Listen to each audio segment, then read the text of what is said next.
It begins quietly, the kind of quiet that hums instead of speaks. The coffee maker sputters, the fridge sighs, and a clock ticks somewhere down the hallway. Elaine, 68, stands in her kitchen, spoon in hand, caught mid-bite over an open jar of peanut butter. For a heartbeat, she freezes, realizing she's been talking to the radio again. Then she laughs, half amusement, half disbelief. That laugh echoes longer than she expects, because it's in that sound, her own voice bouncing off the walls, that she hears how still the house has become. No footsteps, no second cup poured, only the kettle hissing, like company that left too soon. Living alone, she thinks, can be wonderful. You can sleep diagonally, sing off key, eat dessert for breakfast. But solitude has a sneaky side. When no one's looking, the world can start to shrink. Not with a crash, but with a whisper. So Elaine decides this won't be another quiet morning that slides unnoticed into night. She's going to keep her world wide, one small ritual at a time. Her neighbor Carl, once a carpenter with hands like sandpaper and a heart that broke too softly, had stopped cooking after his wife passed. Dinner became crackers, peanut butter, and excuses. One evening, Elaine invited him over. She made grilled cheese and tomato soup, set out real plates, and lit a single candle. When Carl sat down, he stared for a moment before saying, "Feels like something again." That sentence stayed with her. Now, even when it's just soup for one, Elaine sets the table, lights a candle, turns on soft jazz. Meals, she learned, aren't chores. They're punctuation marks that remind the body it's still part of the story. The candlelight doesn't just warm the room, it warms her own reflection in the window. For months, the television had been her roommate. Always on, always talking. It filled the house with strangers' laughter, commercials, and weather reports she never listened to. Then, one afternoon, she realized she hadn't heard silence in weeks. That night, she made a deal with herself. No more constant noise. TV would become an event, not wallpaper. Now, she brews tea, sits on the sofa like it's opening night, and watches one chosen film start to finish. When the credits roll, she turns the screen off. At first, the quiet feels heavy, almost accusing. Then it softens, revealing new sounds, her own humming, the kettle, a distant bird. In that space, she finds her thoughts again. The silence isn't empty, it's hers. Late one winter, she opened her front door just to let in air. The wind carried the scent of wet soil and distant plumeria. A boy pedaled by and shouted, "Morning, Miss E," and something inside her chest fluttered awake. Since then, she practices what she calls the door ajar minute. Every day she opens the door, even if she's staying in. Some mornings she stands barefoot on the threshold, coffee in hand, greeting the day like an old friend. The ritual takes 60 seconds, but it resets the compass. It reminds her the world hasn't gone anywhere. It's still spinning, waiting for her to notice. Eugene, 78, started paddleboarding on the nearby lake. When Elaine asked why, he laughed. "Because I'm old enough to stop caring what people think." She wrote the words on a sticky note and taped them to her fridge. Creaky, but curious. That phrase became permission.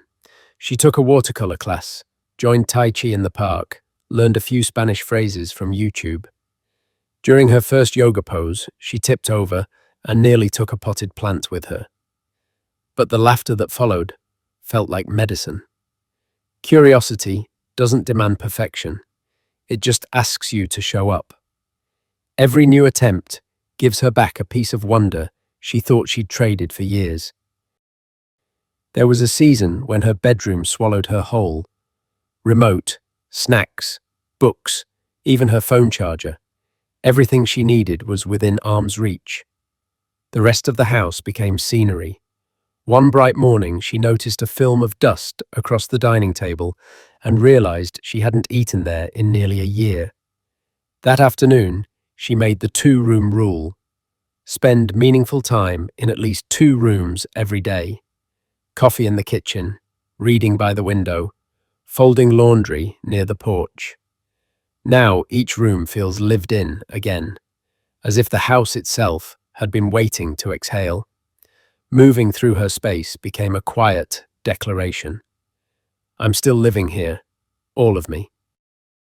For nearly a year, she stopped really looking at herself.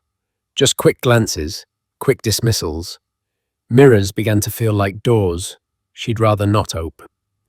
Then one morning, light hit the bathroom glass just right, and she caught her own eyes. There you are, she whispered. She brushed her hair, fastened the small silver earrings her husband once gave her, and felt 10 degrees more alive. The mirror check isn't about vanity, it's about dignity. Seeing yourself means acknowledging that you still exist, still matter, still have faces to show the world, even if the world is mostly your own reflection. When a summer storm knocked out power, Elaine grabbed a flashlight and walked to check on Mr. Howard, the quiet man at the end of the block. He opened the door in surprise and said, "You're the first person to knock in years." They sat in the glow of candlelight, eating shortbread cookies and trading stories until the lights blinked back on. After that night, she started waving to everyone. The mail carrier, the jogger, the teen with the headphones.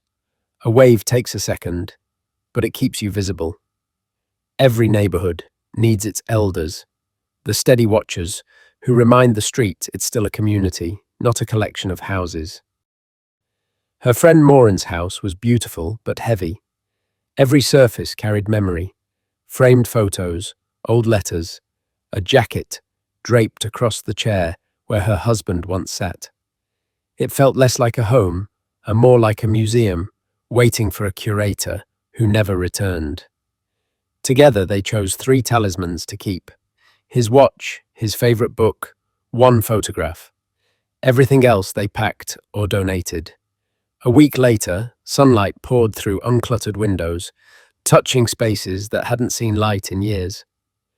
Memories aren't meant to imprison you. They're meant to walk beside you. When you make room for the present, the past finally has space to breathe. On her desk sits a small seashell, the learning token. She earned it the day she downloaded a drawing app and made a crooked sketch of a sunflower. Ever since, the shell moves only when she learns something new. A recipe, a song chord, a foreign phrase, a trick on her phone she used to ask her grandson about. Growth isn't loud or grand. It's quiet curiosity that refuses to die. The shell reminds her that life is still offering invitations. She just has to keep accepting them. The apartment settles into evening. The candle burns low. The air carries the scent of tomato soup and soap. From outside comes the faint laughter of children chasing a ball down the street. Elaine sits by the open door, legs tucked under a blanket, notebook on her lap. The breeze brushes her face, and she closes her eyes. The quiet is still here, but it feels different now. Fuller, friendlier. Living alone, she's learned, doesn't mean living less. It means learning to be your own witness, your own company, your own spark of life. The world stays big as long as you stay awake to it. Set the plate, open the door, wave at someone. Look in the mirror, learn one new thing. Tonight, she whispers, I'm still here. And the house, in its own language of creaks and sighs, seems to whisper back, I know.